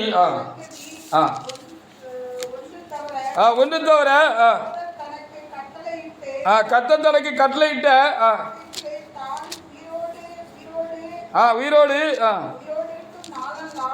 இருக்கு நாளெல்லாம் ஒன்றையும் விட்டு விடாமல் எல்லாத்திலையும் சரியா இருந்தார். இந்த காரியத்தில் அவர் இந்த பாவ சோதனைக்கு உட்பட்டுட்டார் சொல்லப்பட்டிருக்கிறது. இப்போ என்ன நிறைய பேர் என்னன்னா பாவத்தை இப்போ துணிகரமாக செஞ்சுட்டு தாவீது பாவம் செய்யலையா, அது மாதிரி தான் நானும் பாவத்தில் விழுந்துட்டேன், தாவீதை கர்த்தர் மன்னிச்சு ஏற்றுக்கொள்ளலையா என்னை ஏற்றுக்கொள்வார் என்று துணிஞ்சு பாவம் செய்யக்கூடாது. நம்ம ஏன் எழுதி கொடுக்கப்பட்டிருக்குன்னா தேவபக்தி கிடைக்கிறதுக்காக உனக்கு பல நெருக்கங்களை கொண்டு வந்து அதுல நீ விழாம கர்த்தருடைய பலத்தினால் கிருபையினால் காக்கப்பட்டுட்டா இந்த உலகத்தினுடைய காரியங்களை கொண்டு வந்து கண்ணுமுள்ளால கொண்டு வந்து உன்னை பாவத்துக்கு உட்படுத்தி அந்த தேவபக்தியை கரப்படுத்த முடியாத காரியங்கள் சாத்தா கொண்டு வருவான். அப்படி கவனமா இருந்து எச்சரிக்கையா இருந்து அதுக்கு விலக்கி உன்னை காத்துக் கொள்வதற்கு உனக்கு இருக்கிற பலத்தோடு கூட நீ பிரயாசப்படணும். கர்த்தர் துணையா இருந்து நினைச்சுவாரு, பாவத்துக்கு உட்படாதபடி உன்னை காத்துக் கொள்வார். இந்த காரியத்தில் தாவீது ஒரு குறைவா இருந்துட்டாரு. அவர் மாதிரி குறையா இருந்துடக்கூடாதுங்கிறது தான் இந்த காரியங்கள் எல்லாம் என்ன செய்ய எழுதப்பட்டிருக்கிறது. இந்த பாவம் மாத்திரம் இல்ல, பொருளாசையாக பாவம், எத்தனையோ பாவங்கள் இருக்கிறது. எல்லாவற்றையும் உழைக்க நம்ம காத்துக்கலாம். யோசேப்பு இவரை விட இளைஞனா இருந்தாரு. இவருக்கு மனைவி பிள்ளைகள் இருந்துச்சு. எத்தனையோ மனைவியை கர்த்தர் அவருக்கு தானமாக கொடுத்திருந்தாரு. அப்போ அவர் பாவம் செய்த போது அவர் நாத்தாரை கொண்டு கடிந்து கொள்கிற பொழுது, நீ கேட்டிருந்தா இன்னும் தந்திருப்பேன், ஆனா நீ செஞ்சது பெரிய தப்பு அப்படின்னு ஆண்டவர் சொன்னாரு. நமக்கு இருக்க பலத்தோடு கூட பாவ சோதனைகள் வருகிற பொழுது நாம் விலகி யோசேப்பை போல ஓடுகிறவர்களாக இருப்போம் என்று சொன்னால் கர்த்தர் நம்மை காத்துக்கொள்வார். எந்த ஒரு காரியத்திலும் நமக்கும் ஒரு பங்கு இருக்கிறது. அந்த பங்கை நம்ம சரியா செய்யறதுக்கு நமக்கு இருக்கிற பலத்தோடு கூட நம்ம போராடணும் அப்படிங்கிறது தான் நமக்கு சொல்லப்படுகிற முக்கியமான சங்கதி செய்தியுமாக இருக்கிறது. அப்படி நம்ம போராடணும்னா கர்த்தர் நம்மளை அவரை அப்படிப்பட்ட காரியங்களுக்கு விலக்கி காத்துக்கொள்வார். நம்ம தேவபக்தியை காத்துக்கொள்வார். நம்மளோட பரிசுத்த வாழ்க்கையை காத்து தருவார். நம்ம மென்மேலும் என்ன செய்வோம், கர்த்தருடைய காரியங்களில் நம்ம பெருகுவோம். எல்லாவற்றிலும் கர்த்தர் நமக்கு என்ன செய்வார், ஆசீர்வாதங்களை கொடுத்து கொண்டே இருப்பார். மறுமையிலும் நமக்கு பெரிய மேன்மை மகிமையும் பரிசா நமக்கு கிடைக்கும். அப்படிங்கிறது தான் இதன் மூலமாக நாம் என்ன செய்ய முடிகிறது, பார்க்க முடிகிறது. மார்க்கு புத்தகத்தில் 14வது அதிகாரத்தில் 38வது வசனத்தை நம்ம எடுத்து வாசித்து பார்க்கலாம். அப்போ இப்படிப்பட்ட பாவ சோதனைகள் வருகிற பொழுது அந்த பாவ சோதனைகளை நம்ம விழுந்து விடாதபடிக்கு இருப்பதற்கு நம்ம என்ன செய்யணும் அப்படின்னு சொல்லியிருக்கிறோம். அப்போ நம்ம கொடுக்கப்பட்ட ஆலோசனைகளில் நம்ம கவனமாக இருந்து நாம் தேவபக்தியாக இருக்கணும். நம்ம எழுதி கொடுக்கப்பட்ட நமக்கு கொடுக்கப்படுகிற ஆலோசனையில் கவனமாக இருந்து அதை நம்ம சரியா அதுலேயும் நம்ம சரியா இருக்கணும். அப்படி சரியா இருந்தா நம்ம என்ன செய்யலாம், நெருக்கத்திலையும் பாடுகளிலையும் பலவிதமான இழப்புகளில் சோதனையிலும் தேவனுடைய பலம் பின்பலமாக இருந்ததுனால நம்முடைய தேவபக்தியை நம்ம உறுதியாக காத்துக்கிட்டது போல இந்த பாவ சோதனைகள் உண்டாகிற பொழுதும் நம்ம என்ன செய்யலாம், காத்துக்கொள்ளலாம். பெருமையை கொண்டு வருவான், பதவி ஆசையை கொண்டு வருவான், உலக ஆசையை கொண்டு வருவான், மாம்சேச்சியை கொண்டு வருவான். பல வகையிலும் சாத்தா எப்படி ஆயிலும் இவன் தேவபக்தியை உறுதியாக பற்றி கொண்டிருக்கான். இந்த மாதிரி வேற ஆயுதங்களை பயன்படுத்தி இவனை இவ்வளோ தள்ளிடலாமான்னு பார்த்தாலும் நம்ம கொடுக்கப்பட்ட ஆலோசனைகள் நம்ம சரியா இருந்தால் நம்மளை என்ன செய்ய முடியாது, அவன் விழத்தள்ள முடியாது. அதோட தேவனும் துணையாக இருப்பார் என்று சொல்லி நமக்கு இங்கே ஆலோசனையாக நம்ம மார்க்கு 14ஆம் அதிகாரத்தில் 38வது வசனத்தை ஒரு தேவனுடைய பிள்ளை எடுத்து வாசிக்கலாம். வாசிங்க. நீங்கள் சோதனைக்கு உட்படாதபடிக்கு விழித்திருந்து ஜெபம் பண்ணுங்கள், ஆவி உற்சாகம் உள்ளதுதான். ஆமா, நம்ம ஆவியை என்ன சொன்னோம், உற்சாகம் உள்ளதா வச்சுக்கிடணும். ஆவி நம்முடைய இருதயத்தை, நம்முடைய ஆவியை தேவ பலத்தினால் எப்போ நிரப்பி ஜெபம் பண்ணி நம்ம என்ன செய்யணும், வச்சுக்கணும். அப்போ சோதனைக்கு உட்படாமல் இருக்கணும்னா, இப்படி இருக்கணும்னா நம்ம ஜப வாழ்க்கை உள்ளவர்களாக, தேவனை அதிகமாக தேடக்கூடியவர்களாக, தேவ சிந்தை உள்ளவர்களாக, உலக சிந்தைகளுக்கு மாம்ச சிந்தைகளுக்கு நாம் நம்ம இடம் கொடுக்காதவர்களாக, அதிலே ரொம்ப குறியாக கவனமாக நம்ம இருந்து கொண்டிருப்போம்னால் என்ன பாவ சோதனையை கொண்டு வந்தாலும் நம்ம என்ன செய்ய முடியாது, அசைக்க முடியாது. தேவனும் நமக்கு கூட துணையாக இருந்து நம்மளை என்ன செஞ்சுக்கிடுவார், காத்துக்கிடுவார். தாவீது யுத்தம் அந்த நாட்களிலே பட்சபாலத்தில் பாவத்தில் விழுந்ததுக்கு காரணம் என்ன என்று சொல்லி பரிசுத்தவான்கள் பலரும் அதை வியாக்கியானம் பண்ணுகிற பொழுது என்ன சொல்வார்கள் என்று சொன்னால், அவர் யுத்த காலத்தில் நிற்க வேண்டிய அந்த நாளில் யுத்தத்துக்கு போகாதபடிக்கு வீட்டில் அவர் எப்படியாக ரெஸ்ட் எடுத்ததுனால தான், அவர் இளைப்பாறுதலாக இருப்போம் அப்படின்னு சொல்லி சும்மா வீட்டில் இருந்ததுனால தான் அவர் மேலே அந்த நேரத்தில் உப்பரிக்கையில் போய் அப்படி அவருடைய கண்ணும் மனசும் அப்படி நாலா பக்கமும் போனதுனால தான் இப்படி ஒரு சிறி அங்கே ஸ்நானம் பண்ணுற ஒரு சிறியை பார்க்க முடியாத சாத்தான் அவரை தூண்டி விட்டு அவர் மனசையும் கண்ணையும் கெடுத்து அவர் என்ன செஞ்சுட்டான், அந்த பாவத்தில் விழ வச்சுட்டான். அவர் யுத்த களத்தில் நிற்க வேண்டிய ஒரு யுத்தத்துக்கு அன்னைக்கு போகலை. அப்படி பண்ணால நமக்கும் ஜபம் தான் யுத்த களம்.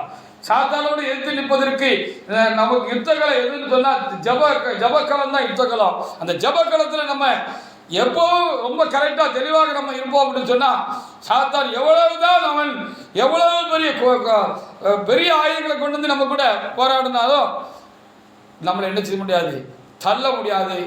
நம்மளை பாவத்தில் தள்ள முடியாது. பாவத்துக்கு நம்ம செய்ய மாட்டோம். நம்மளை பாவ சோதனை வருகிற பொழுது அதை நம்ம ஜெயிச்சிடலாம் அப்படின்னு சொல்லி நமக்கு இங்கே ஆலோசனைகள் நமக்கு கொடுக்கப்பட்டிருக்கிறது. நம்மளுக்கு நிறைய கெடுதலை செஞ்சோம் சாத்தான் கெடுப்பான். நமக்கு நிறைய கர்த்தரால் உண்டாயிருந்தாலும் அதுவும் சில நேரத்தில் அதையும் வச்சும் நம்ம மனசை கெடுத்து நம்ம அதில் கர்த்தருடைய காரியங்களை குறைஞ்சி போகிறதுக்கும் நம்ம சிக்கி கொள்வதுக்கும் சாத்தான் என்ன செய்வான் கொடுப்பாங்கிறதுக்கு சாலமோனுடைய காரியமும் நமக்கு ஒன்றா இருக்குது. பாருங்கள், சாலமோனை குறித்து இப்படி எழுதப்பட்டிருக்கிற 1 புத்தகத்தில் 29வது அதிகாரத்தில் 25வது வசனத்தை பாருங்கள். அவர் எல்லாம் ரொம்ப அதிகமாக ஆண்டவர் ஆசீர்வதிச்சிருந்தார் அப்படின்னு சொல்லி அங்கே நமக்கு எழுதி கொடுக்கப்படுகிறது. சாலமோனுக்கு முன்னாலேயும் பின்னாலேயும் அவர் மாதிரி ஒரு நிறைவான ஆசீர்வாதம் உலக பிரகாரமாக ஞானத்துக்கு அடுத்த காரியத்தில் எல்லாத்துலேயும் அவருக்கு சமமானவர் முன்னாலேயும் பின்னாலேயும் இல்லைங்கிற அளவுக்கு அவர் ஆசீர்வதிக்கப்பட்டிருந்தார்னு சொல்லப்பட்டிருக்கிறது. கர்த்தர் அவர் ஆசீர்வதிச்சிருந்தாருன்னு சொல்லப்பட்டிருக்கிறது. இந்த ஆசீர்வாதமே கொண்டு சாத்தான் அவர்களை விலகி போக முடியாத, கர்த்தருடைய காரியத்தில் குறைஞ்சி போக முடியாத, கர்த்தருக்கு விரோதமாக அவர்கள் பாவம் செய்ய முடியாத, பாவத்தில் விழுந்து போக முடியாத, அவருடைய ஆவிக்குரிய மேன்மையும் ஆசீர்வாதங்களை இழந்து போக முடியாத சாத்தான் செஞ்சுட்டான் அப்படின்னு சொல்லி நம்ம பார்க்க வேண்டியதாக இருக்கிறது. வாசித்து பாருங்க வாங்க. 1 29 25 இஸ்ரவேல் எல்லாரும் காண கர்த்தர் சாலமோனை மிகவும் பெரியவனாக்கி அவனுக்கு முன்னே இஸ்ரவேலில் ராஜாவான ஒருவனுக்கு இல்லாத ராஜரீக மகத்துவத்தை அவனுக்கு அந்த ஒரு கட்டளையிட்டு இருந்தார், கொடுத்திருந்தார். ரொம்ப நிறைவாக இருந்தார், எந்த குறையும் இல்லை. இதுவே அவருக்கு கெடுதலா போச்சு அப்படின்னு கூட சொல்லப்பட்டிருக்கு. இதை வச்சே சாத்தான் செஞ்சான், அவரை கெடுத்து போட்டான் அப்படின்னு சொல்லி பார்க்க முடிகிறது. ரொம்ப நிறைவாக இருந்துச்சு, எந்த கஷ்டமும் இல்லை, எந்த கவலையும் இல்லை, எந்த பாரமும் இல்லை. அவருடைய ஞானமும் அவருக்கு இருந்துச்சு. அதோடு கூட அப்படி ரொம்ப நிறைவாக இருந்ததுனால இந்த நிறைவே அவருக்கு பாவமாக்கி போட்டான் சாத்தான் அப்படின்னு சொல்லி கூட நம்ம பார்க்க வேண்டியிருக்கு. 1 ராஜாக்கள் புஸ்தகத்தில் 11ஆம் அதிகாரத்தில் 3-4 வசனங்களை வாசிக்கிற பொழுது இதனால் இவருடைய மனம் என்ன ஆயிட்டு அப்படின்னா தேவனிடத்திலிருந்து கொஞ்சம் கொஞ்சமாக விலகி இவருக்கு உண்டாயிருந்த அந்த ஐஸ்வர்யத்தின் மேலும் ஞானத்தின் மேலும் அந்த உலக ஆசீர்வாதங்கள் மேலும் அதில் மனம் இழுக்கப்பட்டு போச்சு. அதில் அதிகமாக இவர் தன்னுடைய சரீரத்தையும் ஆத்மாவையும் அவர் என்ன செஞ்சார், ஈடுபடுத்த ஆரம்பிச்சிட்டாரு. இப்படியும் சாத்தான் கெடுத்து போடுவான், அவன் எடுத்தும் கெடுப்பான் கொடுத்தும் கெடுப்பான் அப்படின்னு சொல்லி ஒரு காரியம் உண்டு. அப்போ கர்த்தர் தான் கொடுத்துருந்தாரு, அதை கொண்டே அவரை கருத்து போட்டான். அவரோட மனம் வழங்கி போச்சு. இவங்களில் அவர் அதிகமாக உற்சாகம் கொள்ள ஆரம்பிச்சிருந்தாரு. தேவ காரியங்கள் இல்லை குறைஞ்சி இது மேலே அதிகமாக நாட்டவருக்கு வந்துட்டு கவனம் வந்துட்டு அதில் அதிகமாக இவர் தம்முடைய சரத்தையும் ஆத்மாவையும் செலவழிச்சாரு. இதனால அநேக பெண்களை அவர் கல்யாணம் கட்டினாரு. ஆண்டவர் சொல்லியிருந்தாரு, அந்நிய ஸ்திரீகளை கல்யாணம் கட்டக்கூடாது. அப்படி நீங்க கல்யாணம் கட்டின திருமணம் முடிச்சீங்கன்னு சொன்னா அவர் தன்னுடைய தேவர்களை பின்பற்ற செய்து வணங்க செய்து எனக்கு உனக்கு இருக்கிற ஐக்கியத்தையும் சிநேகத்தையும் என் மேல இருக்கிற தேவபக்தியும் என்னை விட்டுவிட செய்வார்னு சொல்லி இருந்த போதிலும் இதையெல்லாம் அவ்வளவு பெரிய ஞானவான் அறிஞ்சிருந்த போதும் அவரும் தன்னை கெடுத்துக்கிட்டாரு, புத்தியை கெடுத்துக்கிட்டாரு அப்படின்னு சொல்லி இந்த பகுதியில் எழுதப்பட்டிருக்கிற 1 ராஜாக்கள் 11:3-4 வசனங்களை வாசிக்கலாம். 1 ராஜாக்கள் புஸ்தகத்தில் 11:3-4 எடுத்து வாசிங்க தைரியமா.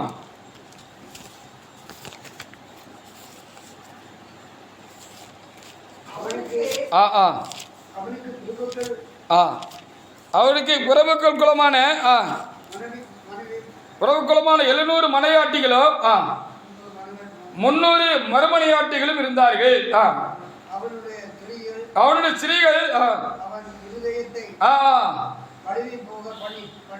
பலிக்கு போக பண்ணினார்கள். சாலமோன் வயது சென்ற பொழுது அவனுடைய மனைவிகள் அவன் இருதயத்தை அந்நிய தேவர்களை ஆமா சாய பண்ணினார்கள். அதனாலே அவனுடைய இருதயம் அவன் தகப்பனாக தாவீதின் இருதயத்தை போல தேவனோடு கர்த்தரோடு கூட உத்தமமா இல்லை. கர்த்தருடைய காரியத்தில் அவர் குறைஞ்சி போனார். ஆண்டவர் காரியத்தில் அவர் ரொம்ப பாவமான காரியங்களை செஞ்சார். அந்நிய தேவங்களுக்கு கோயில் கட்டினது மாத்திரமல்ல, அந்த பொண்டாட்டிமார் கூட போய் அந்த தெய்வங்கள்னு நல்ல அறிஞ்சிருந்த போல பெரிய ஞானின்னு எழுதப்பட்டிருக்கிறது. சகல ஞானமும் அவருக்கு உண்டாயிருந்தது. அவர் ஞானத்தை பார்த்து எல்லா தேசத்திலிருந்து ராஜாக்களும் பெரிய பெரிய ஆட்கள்லாம் வந்து அவர் ஞானத்தை கேட்கறதுக்கும் பார்க்கறதுக்கும் வந்து ஆச்சரியப்பட்டு போன அவர் அந்த ஞானமும் கெட்டு தன்னையும் அவர் கெடுத்து தேவனை விட்டு அவர் தூரம் போய் உயிரில்லாத ஒன்றுமில்லாத விக்கிரகங்களை சாத்தான போய் அவர் கும்பிட்டார், வழிவிலகி போனார். அவருடைய தெய்வீகம் கெட்டு போச்சு. கடவுளுக்கு அவருக்கு இருந்த சிநேகம், ஐக்கியம் இதெல்லாம் வேற மாதிரி மாறி போச்சு அப்படின்னு சொல்லப்பட்டிருக்கிறது. ஏன் இப்படி? ஏற்கனவே அவருக்கு நியாயப்பிரமாணத்தை பற்றி அவர் கண்டிப்பாக நல்லா அறிஞ்சிருந்திருப்பார் இல்லையா? இவ்வளோ தூரம் பெரிய ஞானியாக இருந்தவர், அவர் ஆண்டவர் எழுதி கொடுத்த வேதத்தை பற்றியும் நல்லா அறிஞ்சிருந்திருப்பார், வேதத்தை படிச்சிருந்திருப்பார். அப்போ மோசே இனி ராஜாக்கள் இஸ்ரவேலை ஆழ்வார்கள் என்று அறிந்து இருந்தபடினாலே, அவர் தேவாவினால் அறிந்திருந்தபடினாலே, நாளைக்கு நீங்கள் ராஜாக்களை ஏற்படுத்தி கொண்டீங்கன்னா அந்த ராஜா எப்படி இருக்கணும் தேவசன்னியானத்தில் அப்படின்னு சொல்லி உபாகம புஸ்தகத்தில் 14ஆம் அதிகாரத்தில் 16-17 வசனத்தில் அவர் என்ன செஞ்சிருக்கார்? ராஜாக்களுக்கு ஆலோசனை சொல்லிட்டு போயிருக்கிறார். நீ ராஜாவா, உங்களுடைய சகோதரர்கள் ஒருவர் உங்களுக்கு ராஜாவானா அந்த ராஜா எப்படி இருக்கணும் அப்படின்னு சொல்லி என்ன செய்யப்பட்டிருக்கிறது அங்கே தெளிவாக அங்கே எழுதி கொடுக்கப்பட்டிருக்கிறது.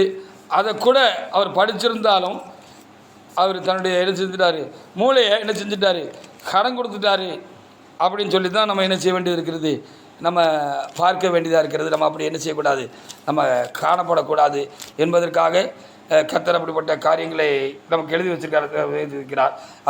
உபாகமம் 17ஆம் அதிகாரத்தில் 16-17 வசனங்களை வாசிக்கலாம். உபாகமம் 17ஆம் அதிகாரத்தில் 16-17 வசனங்கள். அப்படி ராஜாவா இருக்கிற பொழுது இந்த உலக காரியத்தில், இந்த உலக சம்பந்தங்கள்ல, இந்த உலக இன்பங்கள்ல, ஆசைகள்ல அதிகமாக நீ ஈடுபாடு உள்ளவனாகி உன்னுடைய மனதையும் சர்வத்தையும் இருந்து அதில் ஈடுபடுத்தி நீ கருத்து கொள்ளாத. அப்படி நீ கருத்து கொண்டா என்று சொன்னால் அதுக்கு ஏதுவானவர்களை நீ என்ன செய்யாத, அதிகமாக நீ சேகரிக்காத, சம்பாத்தியம் பண்ணாத, அப்படிப்பட்ட சம்பந்திகளை பெருக செய்யாத. அது உனக்கு கம்மியாயிரும், நீ என்ன விட்டுருவ.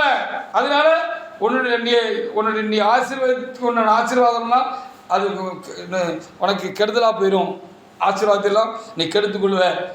எல்லாத்தையும் நீ அனுபவிச்சுட்டு நீ என்ன விட்டுட்டு அதை காட்டிலும் ஒரு இழப்பு வேற ஒன்றும் இல்லை அப்படின்னு அவங்களுக்கு ஆண்டவர் சொல்லி வச்சிருக்க. வாசிக்கலாம்.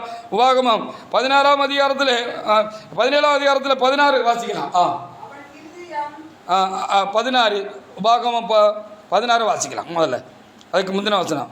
அவன் அநேக குதிரைகளை சம்பாதியாமலும்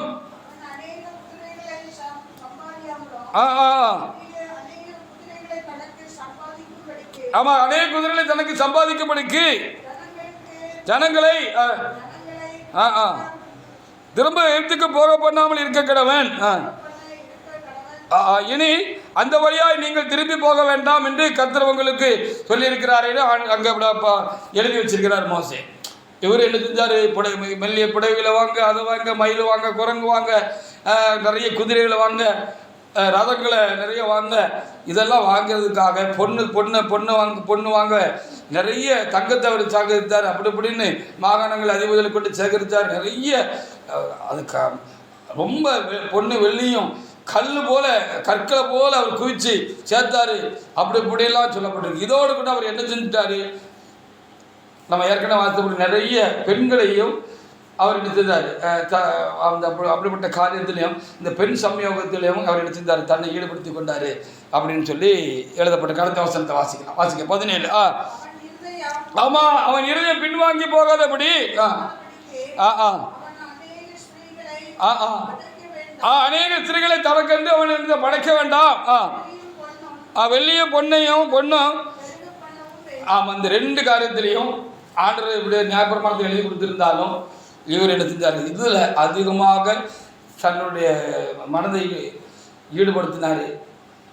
அவருடைய சரீரமும் அதனால் அதில் ரொம்ப அந்த இப்படிப்பட்ட காரியங்களில் உள்ள ரொம்ப போயிட்டு அதனால் அவர் என்ன செஞ்சார், தேவ காரியத்தில் தேவன் இங்கே எழுதியிருக்கிறபடி அவர் இருதயம் பின்வாங்கி போயிட்டு அப்படின்னு சொல்லப்படுகிறோம். இப்படினாலே இப்படிப்பட்ட காரியங்களிலும் நாம் தாவீதை போலவோ இவரை போலவோ நாம் கெட்டு போகிறதுக்கு ஒன்றும் இல்லை. நமக்கு எவ்வளவு பெருகினாலும் யோபுக்கு இல்லாத ஆசீர்வாதமா, அவருக்கு எவ்வளோ ஆசீர்வாதம் இருந்தாலும் அது இருக்கிற பொழுதும் கட்டிடத்தில் அவரால் உண்மையாக அன்பு கூற முடிந்தது. தேவனுக்கு முன்பாக உத்தம பயபக்தியுமாக இருந்தார், பரிசுத்தமாக தன்னை காத்து கொண்டார்.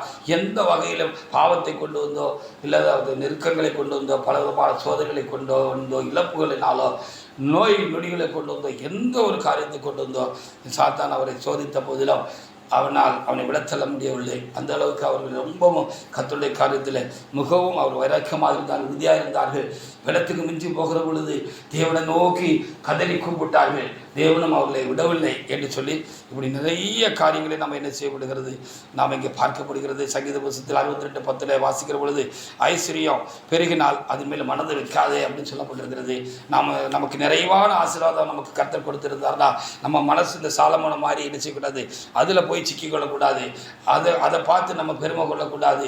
அதுவும் நம்ம நம்ம கர்த்தரை விட்டு தூரம் போடுறதுக்கு, நம்மளோட உத்தமத்திலிருந்து நாம் விழுந்து போகிறதுக்கு, தேவபக்தியை நாம் கெடுத்து கொள்வதற்கு அது பெரிய காரியமாக இருக்கிறோம். ஆனால் அப்படி நான் ரொம்ப கவனமாக நம்ம என்ன செய்யணும் இருக்கணும் என்று சொல்லி வேதம் நமக்கு அதிகமாக போதிக்கிறது. மோசே அவருடைய இளவரசராக பார்வோன் வீட்டில் இளவரசருடைய மகனாக இருந்த போதிலும் அவர் சின்ன வயசில் அவரை பாலை கொடுத்து அவர் சொந்த தாய் வளர்க்க முடியாத ஒரு ஆசீர்வாதத்தை கர்த்தர்தாமே கொடுத்திருந்தபடினாலே அந்த தாய் பால் ஊட்டுகிற பொழுது அப்படியே தம்முடைய தேவனை குறித்தும் எபிரேயருடைய தேவனை குறித்தும் அவர் எபிரேயர் என்பதை குறித்தும் அவர் எபிரேயர் தேவன் என்பதை குறித்தும் அந்த பாலோடு கூட சேர்த்து அந்த காரியங்களை பற்றியும் அவர் ஊட்டி வைத்திருந்தபடினாலே அவர் பெரியவனான பொழுது அந்த பார்வோனுடைய குமாரன் இருக்கிறதான அதனால் உண்டாகிறன எல்லா காரியத்தையும் வேண்டாம் என்று தள்ளி போட்டு விட்டு அவர் என்ன செய்தாராம், தேவனுடைய ஜனங்களோட துன்பத்தை அணுகுவதையே அவர் தெரிந்து கொண்டு அவர் தேவனுக்காக அவர் என்ன செய்தார், தன்னுடைய வாழ்க்கையை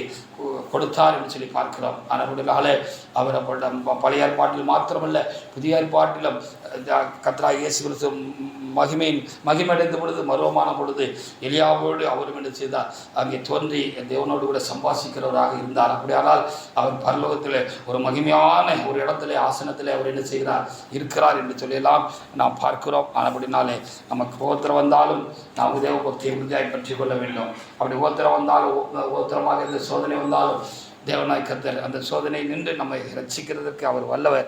நம்ம சோதனை விடாதபடி காத்துக்கொள்கிறார். பாவ சோதனைகளுக்கு வரலாம். இந்த உலகத்தினுடைய காரியங்கள் பதவிகள் இந்த உலகத்தினுடைய பெருமையான காரியங்கள் புகழ்ச்சி மற்ற எந்த ஒரு காரியம் மாம்சிச்சு எந்த ஒரு காரியத்தை கொண்டும் கர்த்தர் நம்மை சாத்தான் நம்ம என்ன செய்யலாம் சோதித்தாலும் கர்த்தர் நம்ம என்ன செய்வார் காத்துக்கொள்வதற்கு அவர் வல்லவராக அவர் இருக்கிறார். அது மாத்திரமல்ல, அதிலிருந்து நம்ம ஒவ்வொரு சோதனையும் தாண்டி நாம் அப்படி கடந்து போக நாம் எல்லா வகையிலும் இரட்டிப்பான ஆசீர்வாதம் நமக்கு கர்த்தர் கொடுத்து கொண்டே இருப்பார். நம் மரண பரியந்தம் நாம் எந்த ஒரு சோதனையிலும் நாம் விழுந்து விட வேண்டும் என்ற கட்டாயம் இல்லை. தேவனுடைய மனிதர்கள் எல்லாம் விழுந்து போகாமல் இருந்தார்கள்.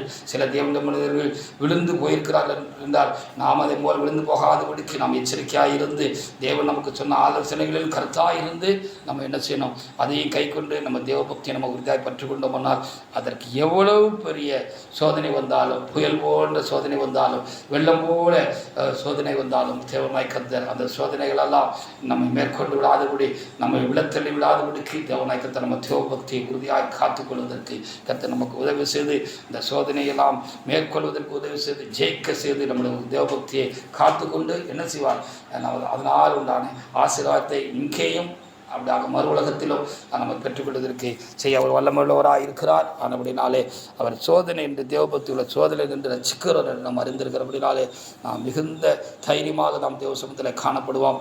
நமது பட்சத்தில் நமக்கு கொடுக்கப்பட்ட ஆவிக்குரிய கடமைகளிலும் நாம் தெளிவாகவும் உறுதியாகவும் சரியாகவும் இருப்போம். மற்றபடி நமக்கு பலத்துக்கு மிஞ்சி வருகிற எந்த ஒரு சோதனையாக இருந்தாலும் கர்த்தர் நமக்கு துணையாக இருப்பார். நம்மை கூட இருந்து நம்மை மேற்கொள்ள செய்து ஜெயிக்க செய்து நாம் அவர் ஜெயித்தது போல நாம் ஜெயித்தவர்களாக நிறைவடைந்து நிச்சயத்திலே போய் அவரோடு கூட இருப்பதற்கு நித்திய காலமாக அவரோடு கூட இருந்து நாம் ஒரு பெரிய ஒரு ஆசீர்வாதத்தையும் மகிமையை பெற்றுக் கொடுத்து கர்த்தர் நமக்கு உதவி செய்ய அவர் போதுமானவராக இருக்கிறார். அப்படி செய்வார். அப்படி தைரியமாக நாம் தொடர்ந்து நாம் இந்த பரிசுத்த வாழ்க்கையிலே நாம் தொடர்ந்து முன்னேறி செல்வதற்கு கர்த்தர் நமக்கு பலனு கிருபை அருளி செய்வாராக. கர்த்தர் இந்த வார்த்தைகளை ஆசீர்வதிப்பாராக. நம் தேவனாய் கர்த்தரை நாம் சோதரிப்போமாக.